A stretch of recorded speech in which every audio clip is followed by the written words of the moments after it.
let's roll the tape back, like literally almost dying. I recall a really unfortunate experience where whenever I went to bed, I wasn't sure if I was gonna wake up.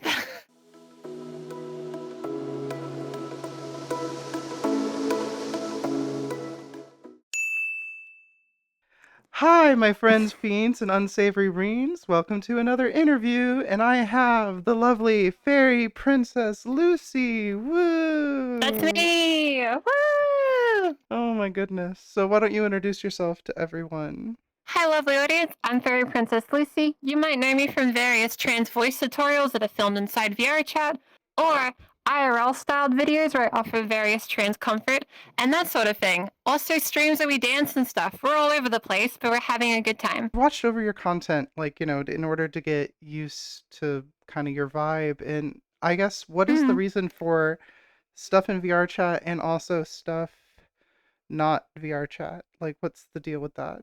So the short version is I think it's funny, but when you make content, usually you want like that brand consistency. You want like, your avatar to represent you or like your IRL self to represent you. Whereas for me, I kind of made the brand the chaotic nature of it, where it's so mishmashed and like you never know what you're going to expect. I find that having the voice tutorials be all in VR is really beneficial as you can do crazy effects. I can just kick around and jump and put explosions behind me. Or in one video, there was a motorcycle chase. I couldn't do that in real life.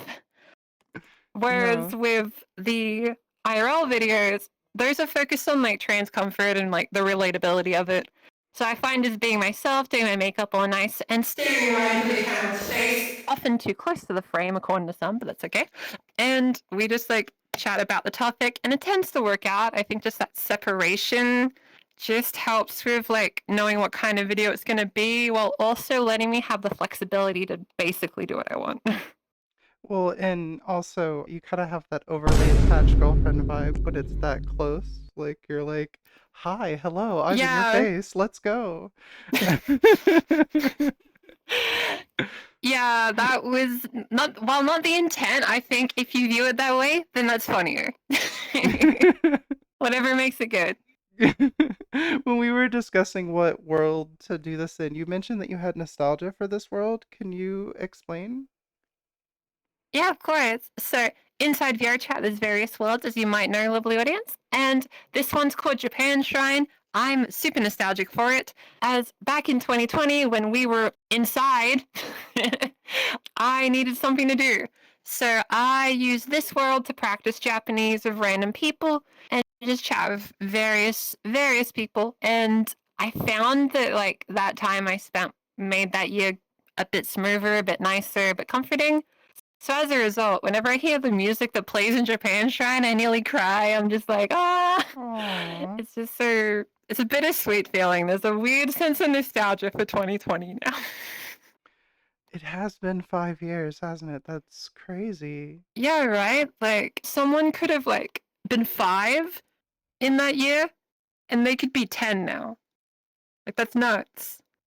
They ask you how you are, you just have to say that you're fine when you're not really fine, but you just can't get into it because they would never understand. So, why practice Japanese of all things?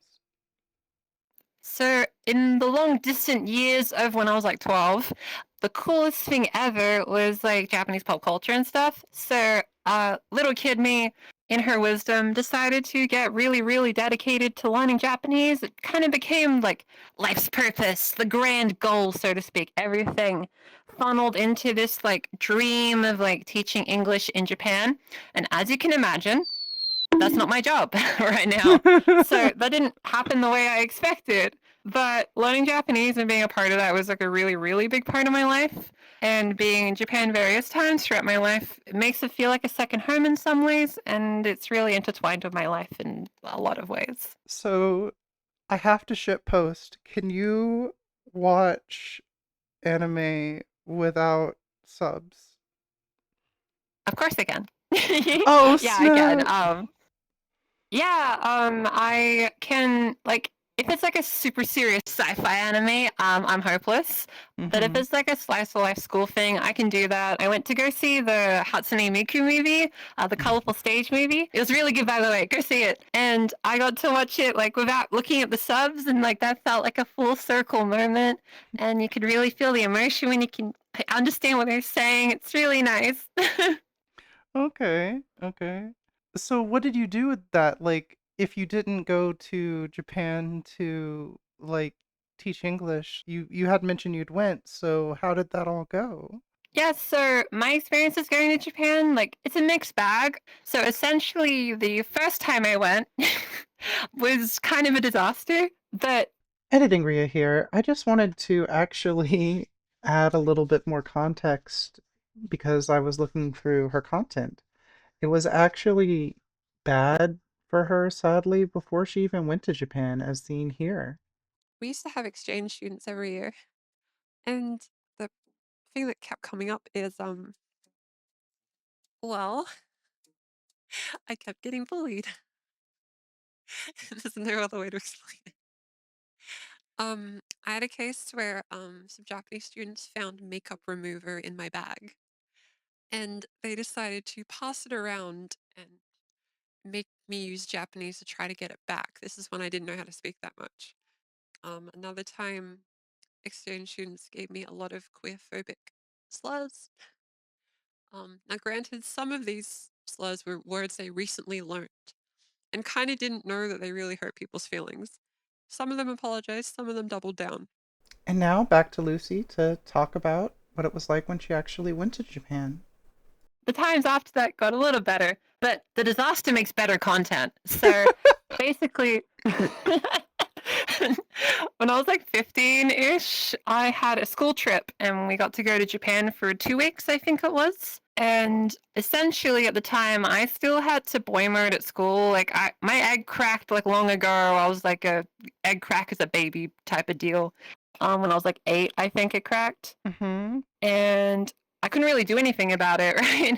Because when you're a teenager, you kind of don't have access to certain things. And the 2010s was less progressive than now, to say the least. So I went to Japan in, well, boys' clothes, the boys' uniform. And we went to a Japanese school in Tokyo, like, long ago.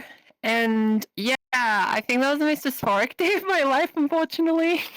Aww. What happened was, because I was like a bit taller, because I hit my adult height really young. So in the eyes of all these like Japanese high school girls, I was this cool, tall foreigner from overseas, a mysterious land. And as a result, yeah, every single girl in the school proceeded to try to hit on me. Like, it sounds like some like Redditor, like, if I go to Japan, all the girls will, like, it just sounds like one of those Reddit stories that aren't real. But unfortunately for me, it was. And Mhm. I had moments where I'd like wash my hands at the school, and then like some girl would like hand me like a little thing to like dry my hands with, and then I'll dry my hands, I'd give it back to her, she'd squeeze it, squeal, and run off to her friends, and I was just like, that doesn't feel good. Oh. Well, that happens sometimes. That happens sometimes. It's an out of body experience. I'm leaving that in. You should. Making stuff jank works with the brand. But the overall experience of being like in that environment as someone that's not me, like presenting mask, being seen that way, only being seen that way was a bit crushing. Coincidentally, I think 2 days before that, maybe a week before that, my girlfriend at the time broke up with me actually. So when they'd all be like, "Oh, do you have a girlfriend?" I'd be like, "No," and then they'll be like, here we go." They'd shoot their shot.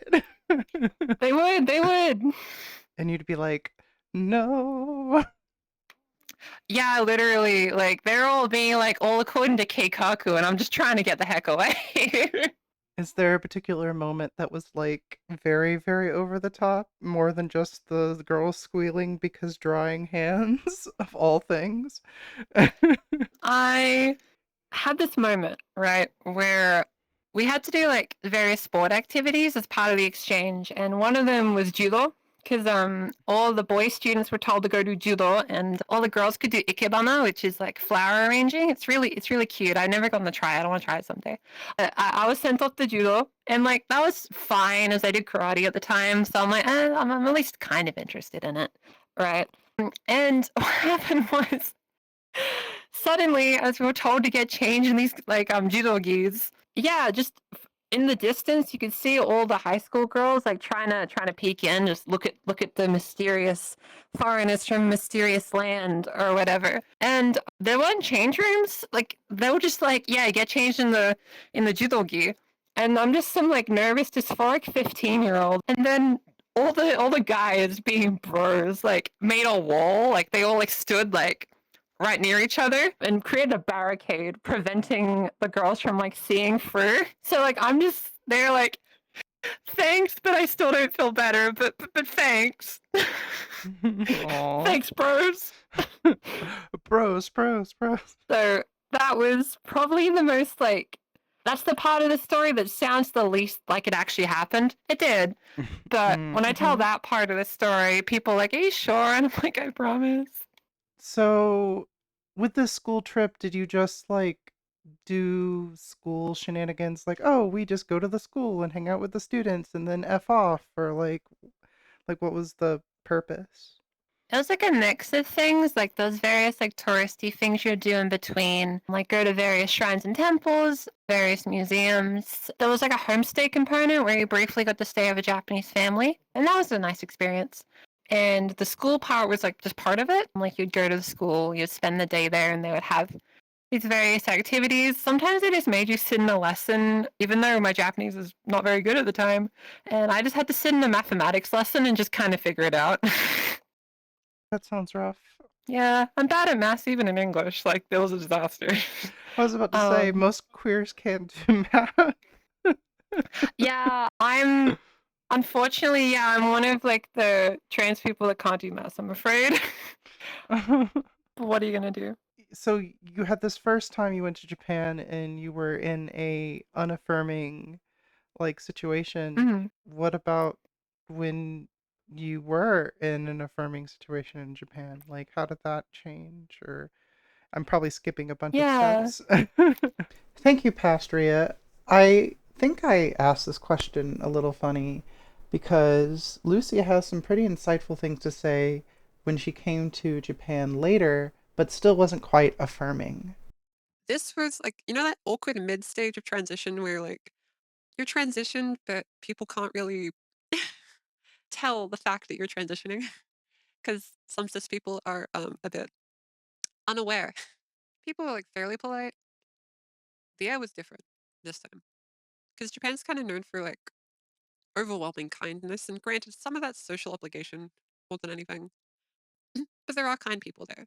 That this time when I went, I felt a bit to the side. Like I felt like people didn't know how to talk to me. LGBT community, as I know it, in Japan is kind of tucked away. Now that's not me jabbing at that LGBT community. I understand socially why that is, because it's not exactly the most progressive place to be yourself in that sense.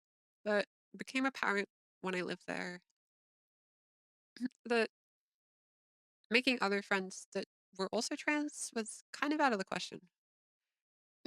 I tried looking on forums to find like other foreigners that were trans, but I had bad luck, I guess. Nothing really came of it. Back to current Lucy.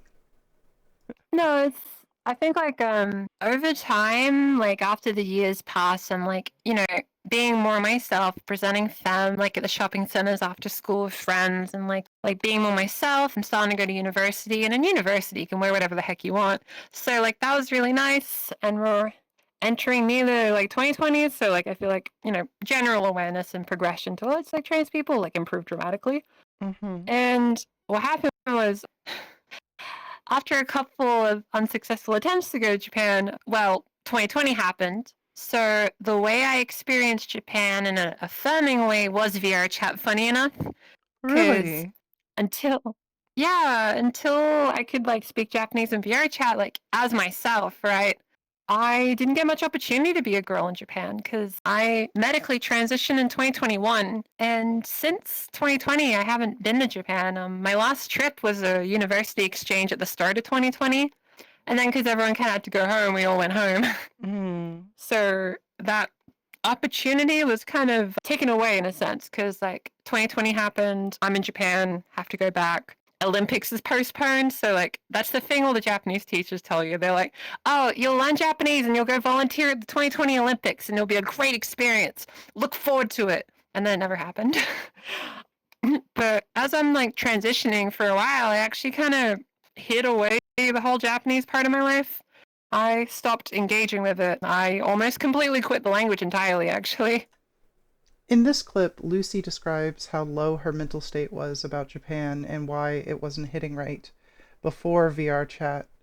I guess in that moment, it solidified to me that there wasn't really a future for me there. If that makes sense. My game plan was to be an English teacher in Japan, and I watched countless videos about what it's like to do that. And I guess when I weighed up what being in Japan was like, I didn't think it was worth it. It just felt like the whole time I dedicated everything to living in Japan, I think it was escapism from my dysphoria. I I dedicated everything to Japanese because I thought maybe if I moved to Japan, maybe all my gender problems would disappear. I could just be any other person. But while it is true, when you're there, you're kind of not discriminated. I don't think that's the right word, but I actually don't know what the right word is. You're just not, you'll never be one of them, per se.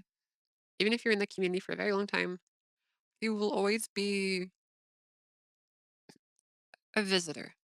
But, oh my god, Lucy. Y'all, after you watch this video in our collab, give the video these clips are from a watch. It's really good. Back to the present. I needed stuff to do online, and I found speaking Japanese in VR chat just made me feel happy. Like I just liked the experience. It's just one of my favorite things to do outside of when I'm like doing my work. And Japan Shine was part of that. Like that year or two of like just being myself, and like it's part of how I even got motivated to change my voice in the first place, right? Like it was such a big part of that. Like if it wasn't for these opportunities here, I likely wouldn't have been motivated to change my voice, and then that lead to all the opportunities that has afforded me. So you basically hung out with Japanese people here in VR chat, and obviously you kind of wear the uniform, right? You didn't get to in real Japan, but in virtual Japan, you got your Yeah, schoolgirl that's why I wear this. know.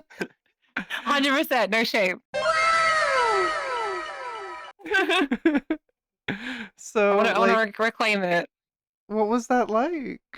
Like, kind of reconnecting with people as yourself. It was really cool because like I spent so long learning about like Japanese and Japan and that kind of thing. So it's really easy to make conversation about it because like it's just the thing I did all this time, right? It was cool like getting to subtly change the way I spoke Japanese to be more feminine because it's very subtle things, right? And getting to do those and knowing that my high school teacher would disapprove in the distance, but I'm doing it anyway. And there's like a empowering aspect to that. And just getting to do the thing I like, but as myself, I mean, that's one of the most rewarding parts of transition for anyone, where like you have that hobby that you really connect with. And even though like maybe you felt like you couldn't do that anymore post transition, you find out you can, right? Like Japan's not the most like progressive towards trans people in any capacity, to be honest with you. But when I just talk to various people and I just get to be any other girl and practice and get better at Japanese, it's just a nice positive experience I find, and that's been really beneficial for like my own well-being and just having a nice little hobby to get to really sink my teeth into. I guess my question is since it's such a tonal language and you were learning with different tones, like how did you overcome that? Oh, yeah. So the thing with tones in Japanese is, unlike something like Mandarin, Japanese only has it a little bit. So like there's words like Mhm. hashi and hashi, where like it goes down or up. That's just chopstick or bridge. But like they'll know what you mean. So like it's never anything you have to worry about too dramatically. But I found through trial and error, like getting the hang of pronunciation and like shadowing, which is when you just copy someone speaking and like get the rhythm of it. And like same goes for voice training too. It's just like that rhythm of it and like replicating and shadowing. I think it's just a huge, huge component of learning Mm. languages. And like it really helps with your intonation, like how you speak, how you approach it, and your own like stylistic choices of how you express yourself in a language, because that's the important thing. You got to be able to express yourself in a language. I guess the big question is, now that we're through the great panini or whatever, are you going to go back? And if so, are you gonna like vlog it up? Like do the full YouTuber extraordinaire? Yeah, Or like what? so the plan more or less is that because in the background I'm starting university soon, like in Australia. And I'm going to be saving money in the background, and I'm going to go to a language school in Japan for a little bit, like at some point in like the next year or so. And I'm going to content the heck out of it. You see it now. It'll be like trans girl goes to Disneyland Tokyo, hangs out with the mouse. Like, I'm not above that. I'll do that. Um, I'll flick out my phone and just be like, hey guys, what's up today? And like, I'm very excited to do that, right? Like, because content creation is like a really, really like privileged like opportunity to be in. And the fact that you can monetize your adventures and your trips, yeah, like, of course I'm going to do that. Like, being able to go and, you know, heal as such in Japan, because there's a lot of stuff I want to do to like go full circle and heal from it all. And I think documenting that in videos would be really important. And like, you know, wearing like the uniform like for real, because in Disneyland adults are allowed to like rent school uniforms to wear. It's like a super normalized thing there. And like I'm doing it, I'm gonna have a great time. It's gonna be great. And there's other stuff like I've never gotten to wear a kimono before. I'm like, I want to do that. That's the thing everyone does when they go to Japan. They head to Asakusa, they buy a kimono to rent, and then they take photos and be like, oh my god, Japan. I'm like, I want to do that. I just really want to, because like the whole channel is about trans joy and that kind of thing. So like, I think like reconnecting and feeling that positive feeling of being myself in Japan is part of that trans joy for my own journey, at least. So it feels relevant to the channel's mission. I feel like this goes even deeper since Pokemon transed your gender. Yeah, Pokemon did trans my gender. Do you want to briefly It tell my did. audience, which by the way, there is a whole video you can watch on her channel about it, but just briefly. Yeah. Yeah, so I made a video called Pokemon Trans My Gender. It's super effective or something like that. And yeah, that is correct. When I was like a really, really little kid, I was handed Pokemon Pearl for the DS. And like I played Sapphire before that, but like I couldn't read yet, so like it's whatever. But like I was given Pearl, I could read. I played Pearl. In the game, you could pick a boy or a girl. I went, of course I'll pick the girl. Why would you want to pick the boy? That'd be lame.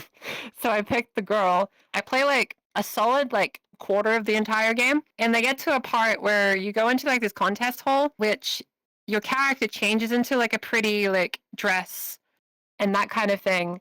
Like when you do these Pokemon contest minigames, and like sometimes when I played the game, it'd be like the boy pro tag because like I felt like kind of peer pressured from friends around me. And when you get to that part of the game, yeah, you're in a tuxedo suddenly, and that was my earliest memory of having dysphoria.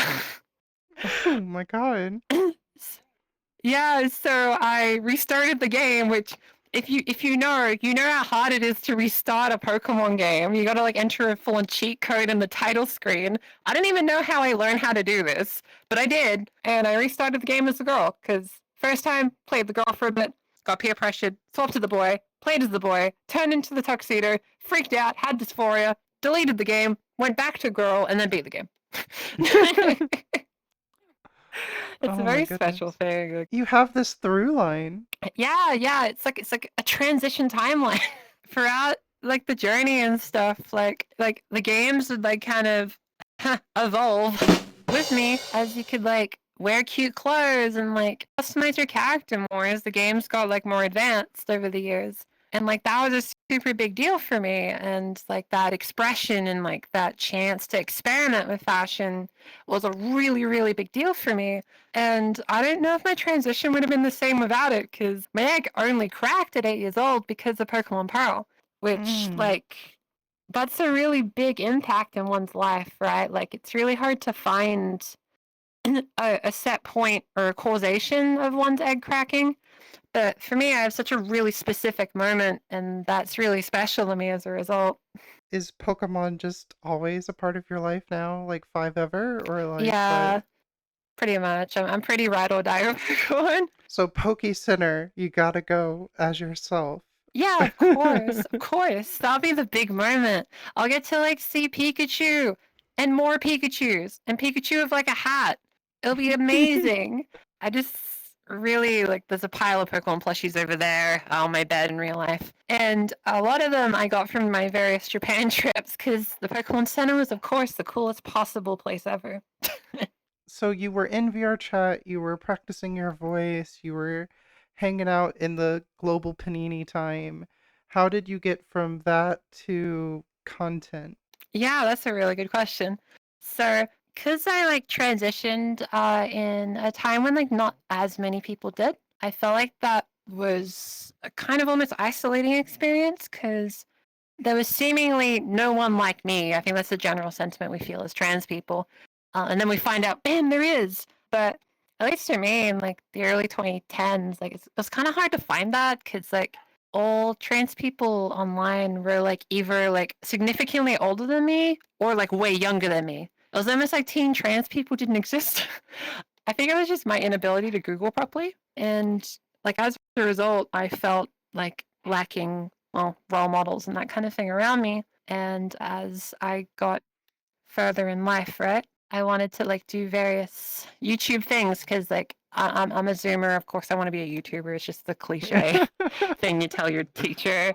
But when it came time to like do it, and I had like 2 other attempts of doing so as completely different topics, right? And those channels are out somewhere. Same. No one's found them. Yeah, you get it.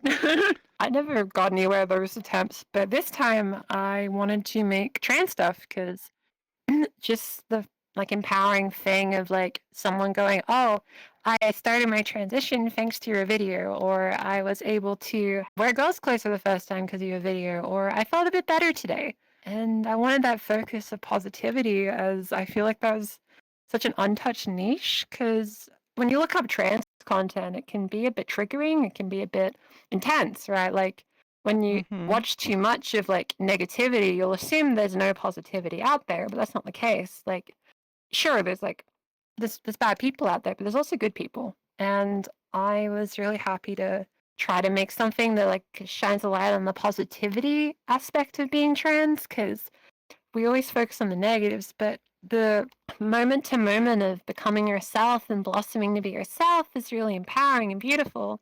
So I wanted to make, videos that comfort people to help them train their voice, people like tutorials on how to like dress up a certain way, tutorials on how to do name changes or whatever, right?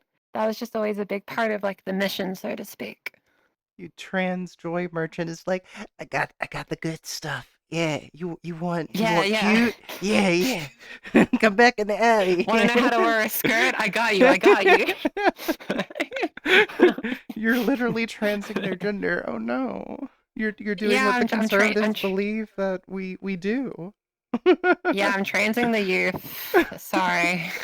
My bad. Yeah, I'll cis once, but someone trans my gender.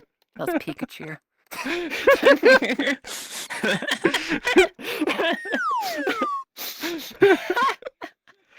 I guess your gut busted laughing. Yeah, I got busted. Yeah, it happens to the best of us, right? I'm about to bust. Oh boy! So, your first voice video kind of really is the thing that blew you up. It's the first thing that I saw from you before I even met you, like in the Discord or whatever. So, like, what was that like to kind of watch, be like, oh. Yeah, so I guess picture this scenario. Before that video, I was making ASMR role plays that maybe got like 1,000 views after like a week or so, maybe 2,000 if I was lucky. If I got 2,000, I'll pop the heck off. I'll be like, oh my god, I'm famous. Get the camera, that kind of thing. But when I made that video, how to talk like a girl good, the larynx, right? And I think part of it was I called it like an actually simple voice tutorial. Because a lot of voice tutorials are the opposite of that. And I posted that video as like, in my mind, it was a bonus, right? Like, I didn't think my audience would care too much. I viewed it as like a special, like once in a blue moon. Like, this is like a special little thing on the side. Don't worry, the ASMR will come back next week. Don't worry. However, as you may or may not know, that video has 600,000 views now. And that's a lot. Yeah. And a lot of that exploded near instantly. So much so that I kind of panicked. I'll be fully transparent. I don't know if I've said this like on camera or not, so this is an exclusive, I think. I did not handle that very well. Really? The sudden rise, so to speak, because I found it was so scary. Because suddenly, when I'd walk around VR chat, like I got recognized now. Like, The same thing has happened to me too. It's so freaking weird. yeah, you just kind of get used to it, right? You're just like, oh, like if I go to Trains Academy, someone will probably know me, or that kind of thing. Even in Japan Shrine or like other worlds I frequent, it happened so much, and like all of a sudden I was like a niche internet micro celebrity, right? And like it was kind of scary because at the time I was only like teaching like 2 voice students on Patreon, which I teach voice students on Patreon, but basically I just suddenly had this massive video that exploded beyond proportion, right? This content I had prepared was my, for the old audience, right? And what happened was the new audience exploded. It was crazy. And it was really hard to keep up with it because suddenly it's like, when's the next one? Where's the next one? And I have a lot of effects in those videos. Those videos are really hard to make. Even now, it takes you like 2 months per like voice tutorial because of how much I put into them. And they kind of balloon and get bigger now. And coincidentally, when I made that video, another really big life change happened. I moved out for the first time to start university, like right when that happened. So Oh as God. I'm blowing up, yeah, my first time moving out, and like I'm suddenly famous, quote unquote, and I'm moving to a new town. I don't know anyone.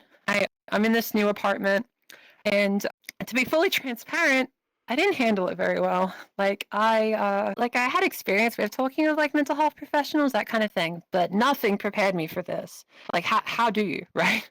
Until it happens. Like you don't prepare for that when you're like, oh, I'll make this video. It might blow up, but when it actually happens, it's crazy. And unfortunately, I developed a really bad overworking habit.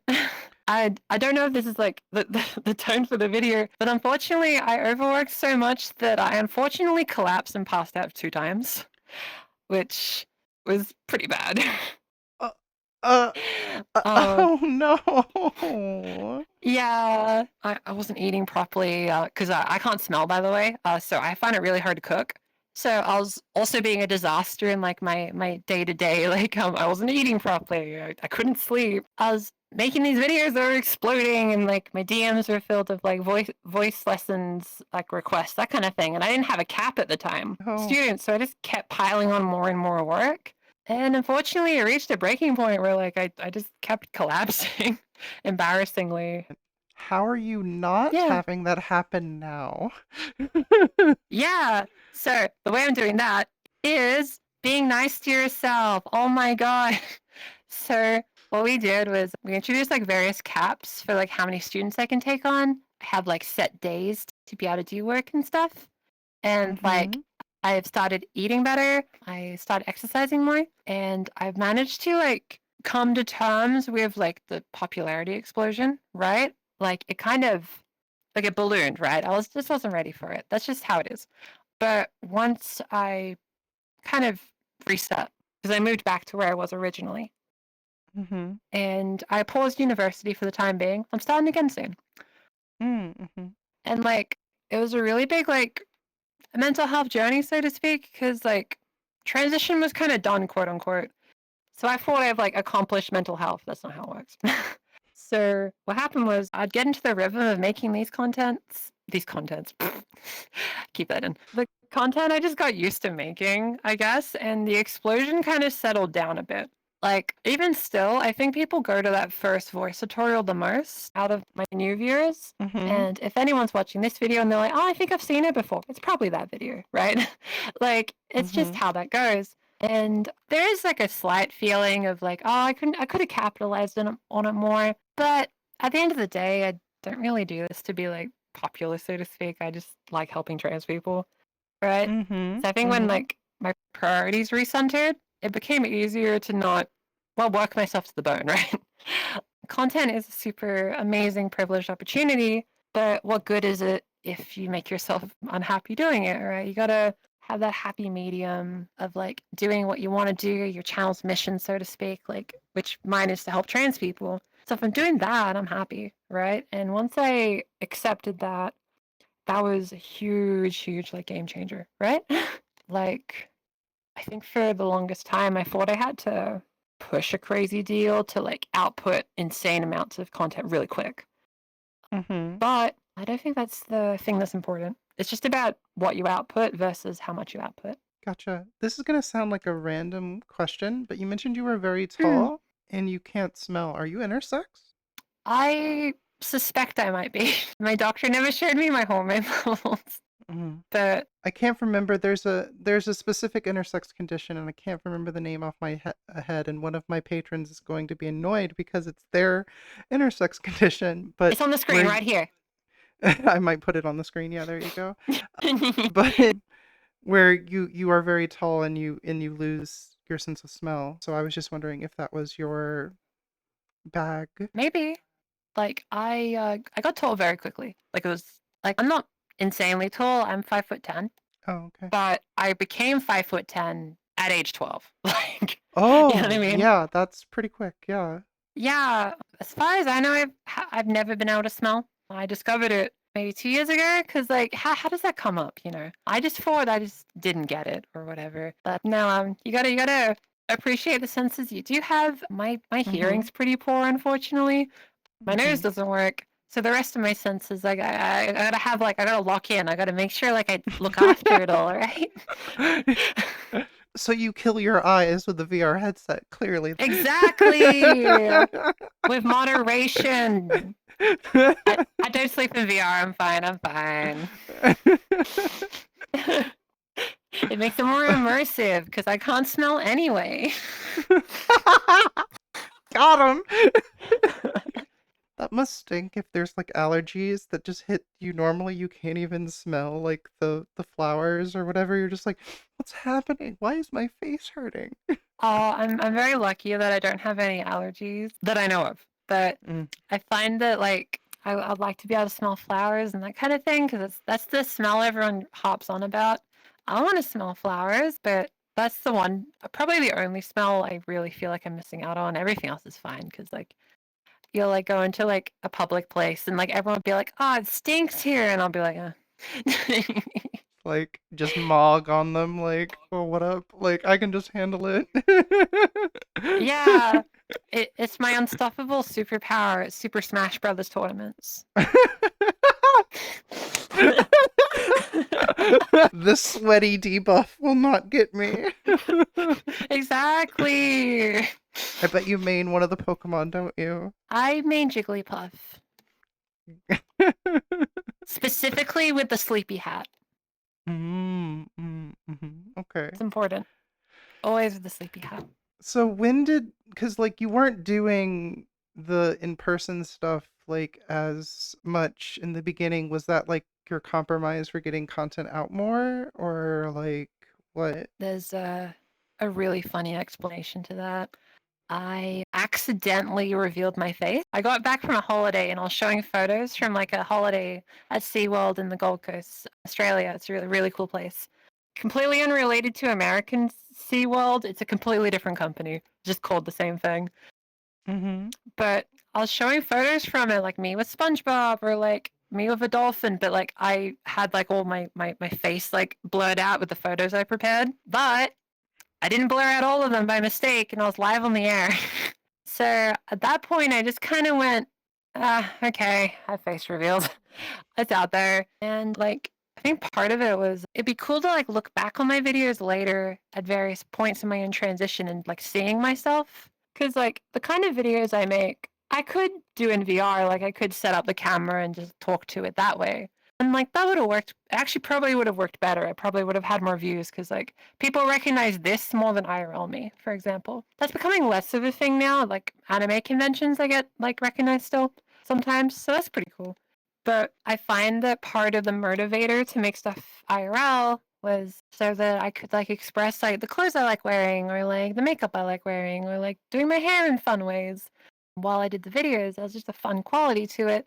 And it's a bit easier than strapping a TV on my face.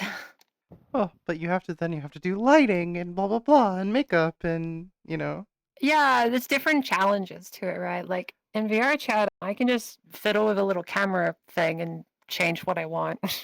I'm in my Whereas, PJs right now, post recovering from bottom surgery, but I get to be in a cute nice. dress in VR chat. Yeah, I'm in a cute skirt, a long sleeve white top, leggings, also recovering from bottom surgery. Yeah, Still?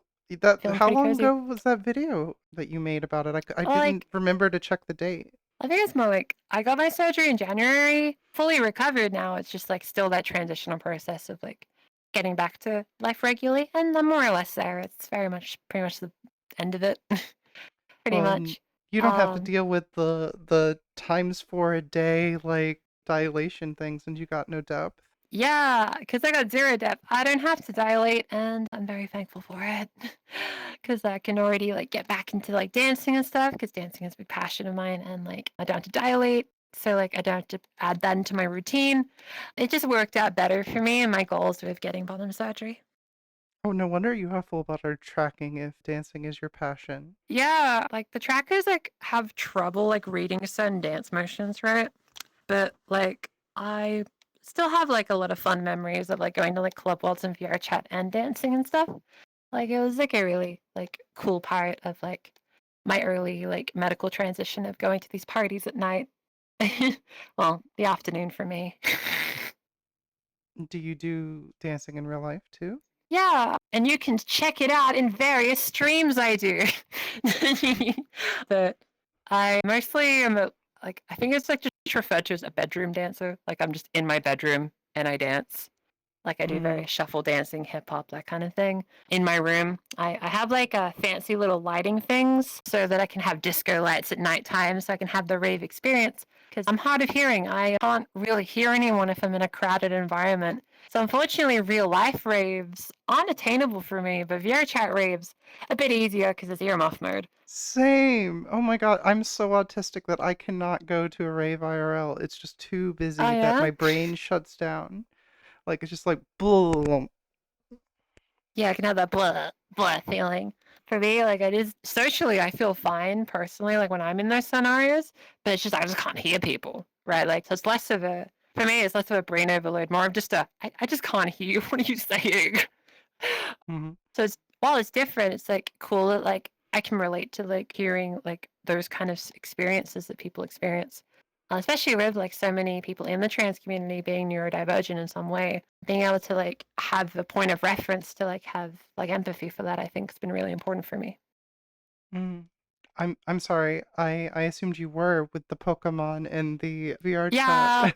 Yeah, maybe, maybe. I don't know yet. I don't know yet. I'm open to it. It's just Mm. never had like a murmur. I'm like, yes, there it is. I'm waiting for that. Like, I'm either way, I'm chill. If I am, if I'm not, fair enough. It's just like not something I'll directly identify with just because I don't know yet. But if I am and I find out years later, we can giggle in the comics about it. Let's roll the tape back. Like literally almost dying. Oh, yeah. When I was in that like bedroom apartment, well, I got like I overworked myself and I kind of kept collapsing. Yeah, like my body was shaking. I couldn't eat because my hands shook too much, so like I couldn't hold forks. And like when I exited university and headed home, I saw a counselor and I explained what I was experiencing, and they're like, are you okay? And I recall a really unfortunate experience where whenever I went to bed, I wasn't sure if I was going to wake up just because of how like wiped I felt. And like it was a really scary time for me because I just didn't know, right? Like from that experience, I now make the most of every day, right? But in that moment, like I just felt so fatigued and like my vision was blurry. I was like hallucinating. It was just like every point signing to terrible time. And I think a thing I'm really proud of is like overcoming that and managing to like get back on my feet, so to speak. But that time in particular was really rough for me. And like colloquially with my friends, I refer to it as apartment era. Like when I joke about it. Oh my god. But yeah, the only reason I made it out is because my friends encouraged me to move back and family had to quite literally drag me. But I made it. I made it. Did you just not have a frame of reference for like what a work-life balance was? Like, were you like, oh, I have to do it perfect because reasons? Like, what? I think I had the belief that it was my only chance. I think that fleeting virality, I think I thought was my last chance to ever be like a big YouTuber and have enough reach to make an impact to the trans community. And I think if I didn't like if I didn't take the opportunity, take the leap, so to speak, and make all the stuff, I felt like I was going to regret it forever. So unfortunately, like me wanting to put my all into it's not a bad thing. It's just there's a limit, right? And unfortunately, I just had trouble finding that limit. And the only job I had before YouTube was either like Japanese tutoring, which I could barely get students, so I never had to worry about it. And I used to work at a secondhand game shop for a bit. And that experience is basically just like every time someone walked in, it would always just be a kid trying to buy GTA 5 on the Xbox 360 and telling them he needs a parent.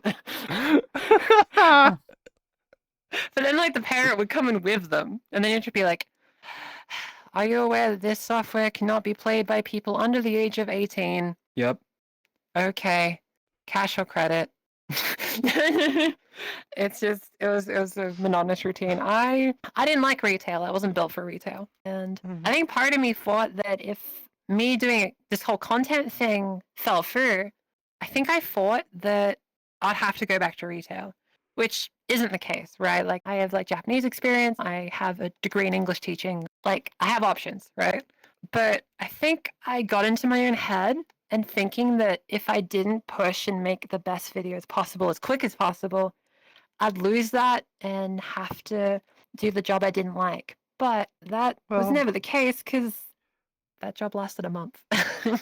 Well, I'm just saying to our earlier discussion, all or nothing thinking is related to neurodivergence. That's crazy. I believe that. I'll look into it. Honestly, I don't think I've met a single content creator that didn't have something. It's like it's not the kind of thing that like people tend to do when like how do I put it? Yeah, I think someone has something going on whenever they do where you content. want to like actually have like attention from thousands of people funneled into your brain, basically into a phone that you can't get away from all the time. Yeah. Yay, phone addiction! Woo! YouTube Studio, like refreshing the numbers. Oh Like yeah, like everyone does that, right? Like they click YouTube Studio, they like swipe in and be like, there'll be a new comment, right? or the top 10 thing that is probably the worst thing YouTube has ever done to any of us ever. I think that's the top 10 thing. I think has tanked the mental health of like every content creator at least once.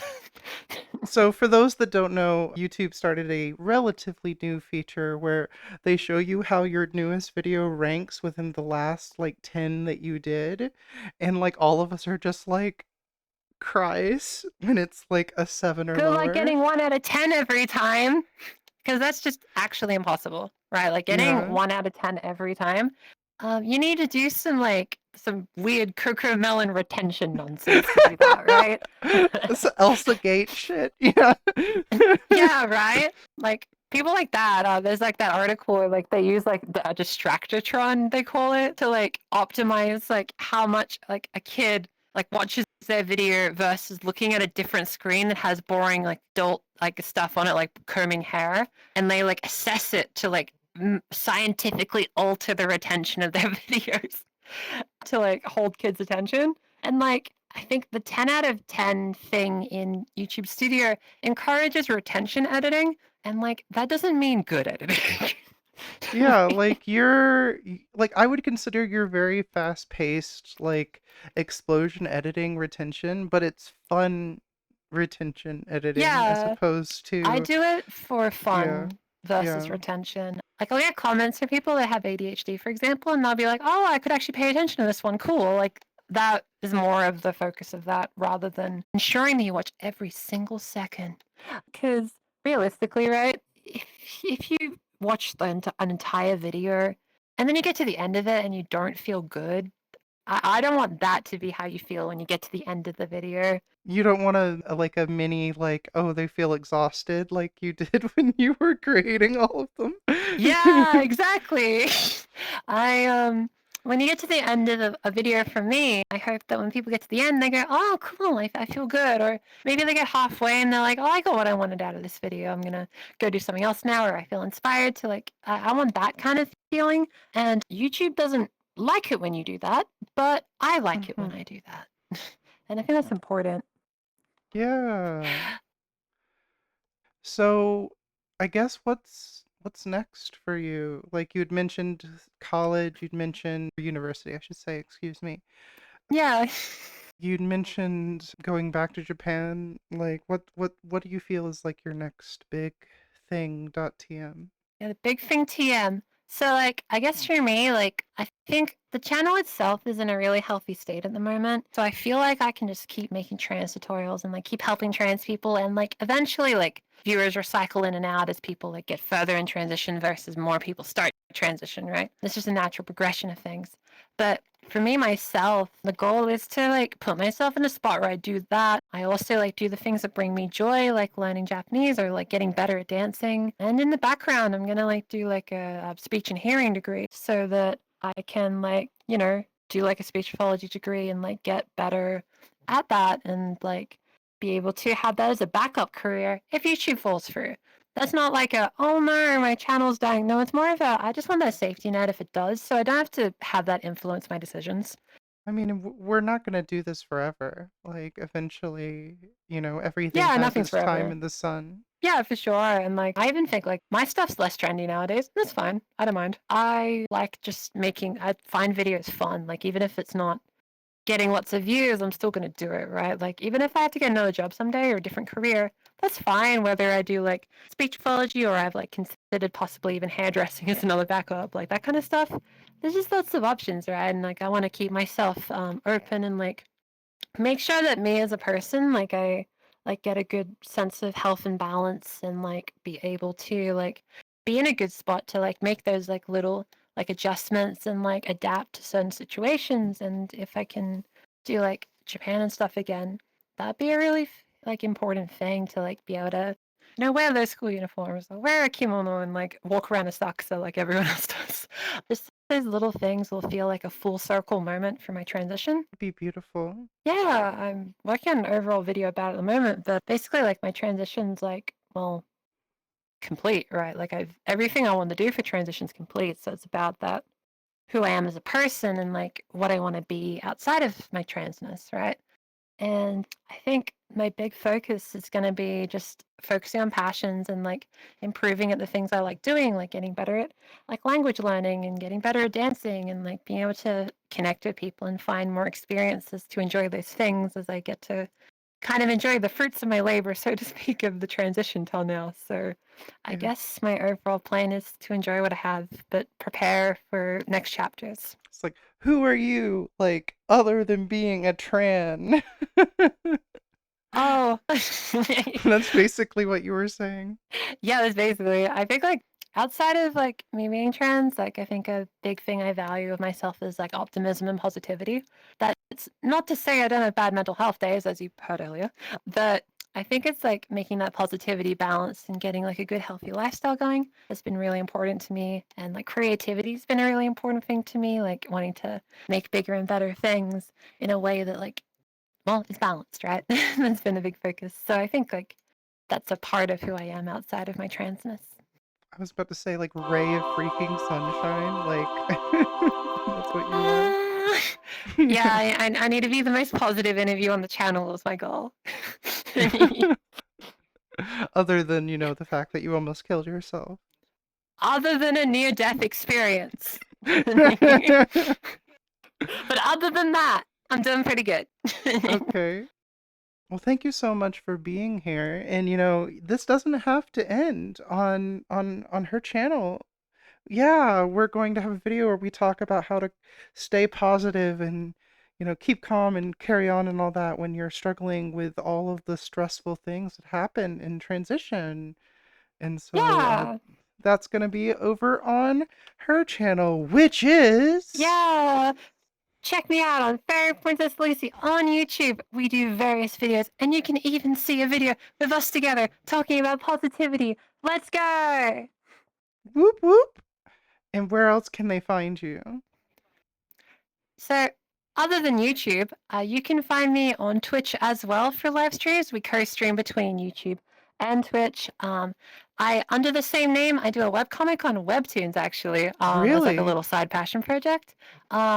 And other than that, I'm also on Blue Sky. If you want to see me ramble about various stuff in my own transition, or whenever there's a gaming event, I make a bingo sheet of what I think is going to get announced. And the joke is I do it wrong on purpose. And see your cute Pokemon inspired outfits on Blue Exactly. Sky. Yeah, we got outfit pictures here and there. Okay. Well, you have been so lovely. Thank you so much. Be sure to like and subscribe and to go over to her channel and subscribe and like the video over there. Y'all are awesome. Thank you so much. Bye-bye. Bye-bye now. Bye. Bye-bye. Isn't Lucy such a peach? Go over there and watch the collab. It's really, really good. I'd like to thank my $5 a month patrons and all the people who do fan art. Y'all are so amazing. Thank you so much. Bye.